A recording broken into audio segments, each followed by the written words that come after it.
Muy bien, entonces ya tenemos el problema del conocimiento, si es que se puede, si es posible llegar a un conocimiento de un objeto tal y como es en esencia misma, entonces hay tres posiciones, ¿no? El dogmatismo te dice que sí, el escepticismo te dice que no, nunca, y el criticismo te dice que depende, pues, ¿no? Depende, ¿no? Origen del conocimiento. ¿Cómo se origina un conocimiento? Otra gran discusión, ¿no? Acá tienes al empirismo, ¿sí?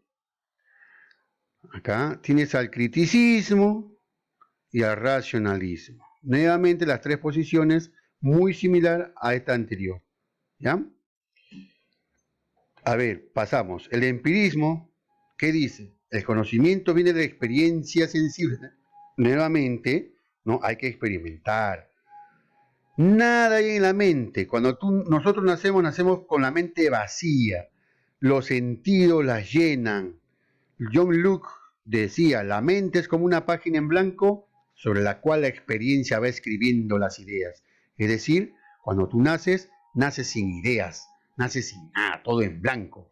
Es a través de la experiencia, de tu visión, de tu tacto, de tu olfato y todos tus 10 sentidos que empiezas a adquirir experiencias y empiezas a tener ideas.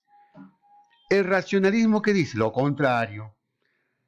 Dice que el conocimiento proviene exclusivamente de la razón. Se respalda en las ciencias matemáticas. Su fundador, René Descartes, ¿no? Con su famosa obra El discurso del método y su famosa frase, pienso, luego existo. ¿Ok? Pienso, luego existo. Es decir, primero piensas que existes y después existes. La pregunta es simple, a ver, ustedes preguntan a un animal, a un perrito, oye, ¿tú existes? ¿Te entenderá el perrito? Nuevamente pregúntale, ¿existes? ¿Ok? Entonces ahí viene pues un gran dilema, ¿no es cierto? El perrito nunca te responderá. Entonces el perrito pues nunca te va a responder, ¿no es cierto? Porque no tiene la capacidad de raciocinio, no tiene que eso nos da pues un lenguaje, nos da un pensamiento crítico. Entonces, cuando recién el hombre se da esa capacidad de pensar, recién se va a preguntar, ¿existo? ¿Me entiendes? Entonces, cuando recién tienes la capacidad de preguntarte y te respondes, entonces le estás dando la razón a René Descartes en el racionalismo. Primero piensas, luego existes. Oye, ¿existo? ¿Y por qué existo? Ah, por esto. Entonces, eres consciente recién de que existes. Es decir, los animalitos no son conscientes de su existencia. ¿Está claro? Según el racionalismo. Ellos no tienen lo que es conciencia de que existen. ¿Sí? El hombre sí. Por eso que dice, será exclusivamente de la razón. Pienso, luego existo. El día que dejes de pensar que no eres consciente de que existes, no vas a existir, pues. ¿Está claro? Bien, entonces, ese es el racionalismo. ¿Y qué nos dice el criticismo? Establece que el origen del conocimiento se fundamenta tanto en la razón como en la experiencia. Ya le habíamos dicho Immanuel Kant, ¿no es cierto?, en la anterior, ¿no?, con el criticismo, ¿no? Decía que sin sensibilidad y entendimiento no habría experiencia. Vuelvo a decir, Immanuel Kant va a juntar acá a estos dos. Los va en vez que se peleen, porque son contrarios los dos, le va a decir que se necesita, ¿no?, que el conocimiento se da origen en las dos. ¿Sí? Para que entiendas que el conocimiento se origina tanto con los sentidos como con la razón. Ahí está. Dice, ¿no? El origen del conocimiento se fundamenta tanto en la razón, en el pensamiento, como en la experiencia. ¿Ok? Decía que sin sensibilidad, es decir, sin experiencia y sin entendimiento, es decir, sin razonar, no habría experiencia posible y ambas están en el sujeto. Es decir, el sujeto, ¿ya?, tiene las dos. A partir de ahí nace la ciencia seria, ¿sí? Por eso yo soy bastante seguidor de Immanuel Kant, porque es un tipo muy, muy inteligente, alemán, ¿no? Y acá tenemos, pues, ¿no? La incoherencia del relativismo, por ejemplo, ¿no? Es una posición dogmática actual. No hay verdades absolutas, dice. ¿Y qué le dice? ¿Eso es totalmente cierto? Le preguntan. Absolutamente, ya se contradijo. ¿Sí? Lo que quiere decir entonces es que ninguno de los dos tiene la razón por sí sola, sino los dos juntos dan origen al conocimiento. Muy bien.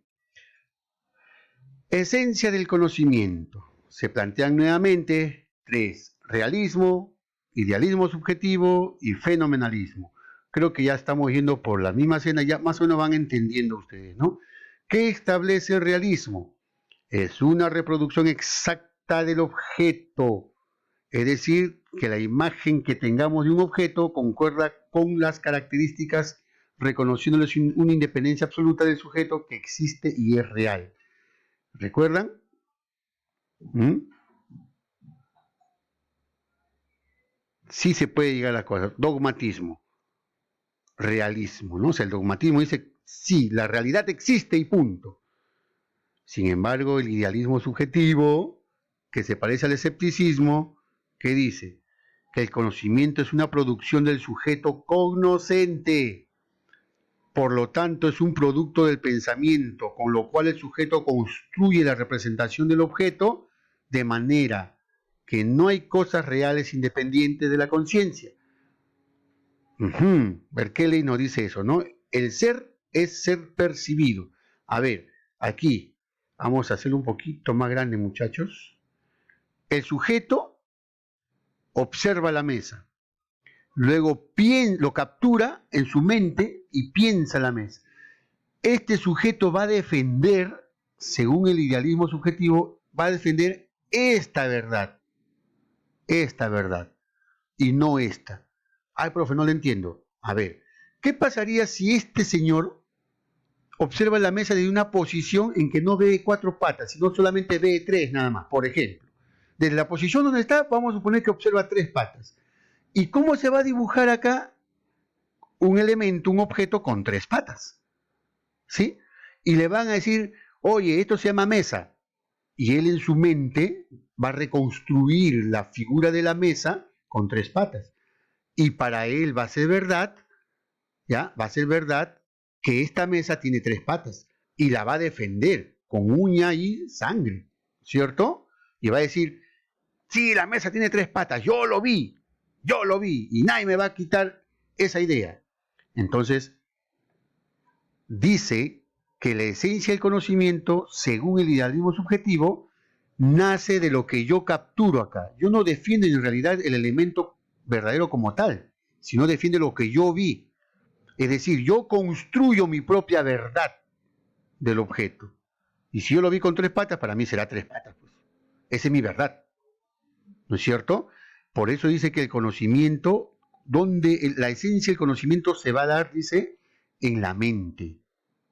¿Ya? En la mente. Para un daltónico que confunde el rojo con el verde, él jura y requete jura que ese color es rojo. Y juri que te rejura que ese color rojo es verde.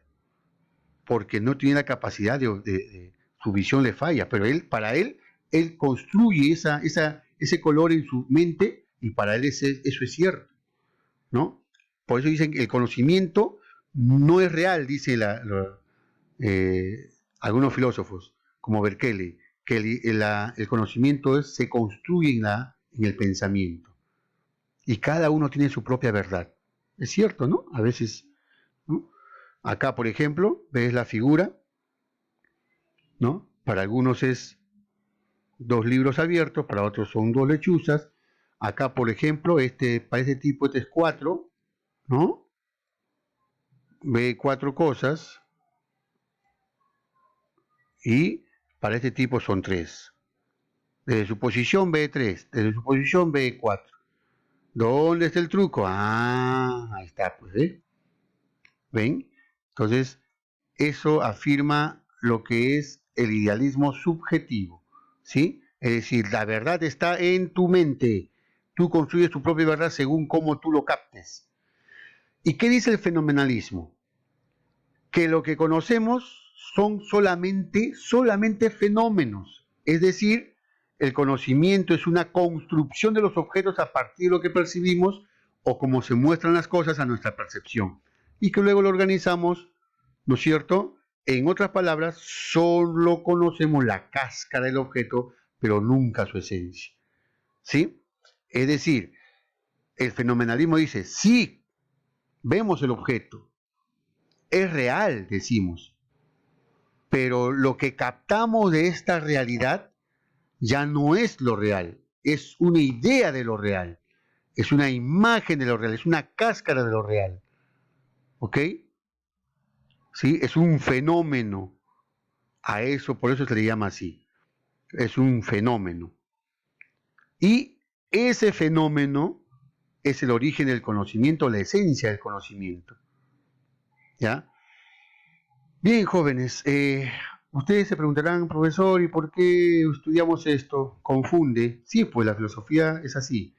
No se preocupen, vamos a seguir viendo lo que es el conocimiento en la siguiente clase y lean bastante, chicos, construyan ustedes su propia verdad para que sean idealistas subjetivos, o muchos dirán, no, yo vi que mi enamorado estaba agarrado de la mano con esa chica y por lo tanto ese es real, dicen, ¿no? Esto es real. Y por lo tanto, las cosas son así. El idealista dice, no, es lo que tú crees haber visto, pero yo vi otra cosa, dice. Y el fenomenalismo, ¿qué dirá? Oye, un momentito, eso sí existe, sí vio realmente lo que vio, ¿sí?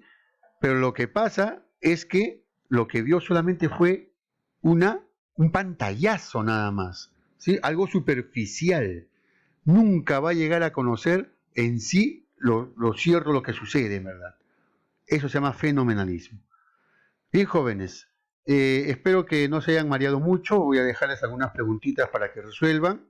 Y ese es el mundo de la filosofía, el mundo de preguntarse siempre por qué, ¿no? Sobre todo con el conocimiento, ¿sí? Podemos llegar a conocer todo, podemos llegar a conocer la verdad como tal, es bien discutible, ¿no? Cada uno tiene su propia verdad, pero a veces hay verdades generales, naturales, que hay que tener en cuenta eso, ¿no? Entonces, no es fácil, pues, decir, yo sé la verdad, yo tengo la verdad. Para la filosofía no existe eso. Bien, chicos, hasta la próxima.